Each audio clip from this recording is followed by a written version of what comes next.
देखो, आँखों के केंद्र पर कभी कभी हमें कुछ प्रकाश की झलकें महसूस होती हैं, तो हमें समझ जाना चाहिए कि अब हमें शब्द अपनी ओर खींच रहा है। हमें उस समय बड़े सचेत होकर उसी अवस्था में बैठे रहना है और ये अभ्यास लगातार बनाए रखना है, चाहे जितना भी समय लगे। आँख खोलने की आवश्यकता नहीं है, और अगर आँख खोलकर देखोगे तो क्या पाओगे? कमरे में बैठे हो, गुप्त अंधेरा है, वहाँ कहाँ आया प्रकाश? गुरु की आँखों का और ललाट का ध्यान करते हुए जब नाम जपते हैं तब हमें इस तरह की प्रकाश की झलकें महसूस होती हैं। कभी इस प्रकाश का तेज बहुत करीब महसूस होता है, कभी बहुत दूर महसूस होता है और कभी विलुप्त हो जाता है।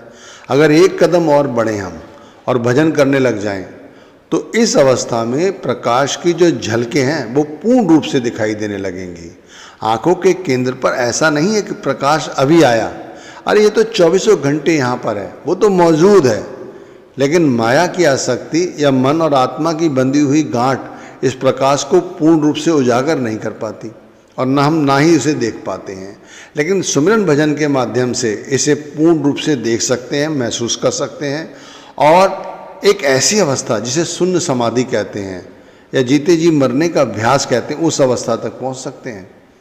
हमारा पूरा शरीर शून्य हो जाता है, नीचे का सारा हिस्सा शिथिल पड़ जाता है और चेतना पूर्ण रूप से आंखों के केंद्र पर आ जाती है और यहाँ पर उस प्रकाश का अनुभव करती है।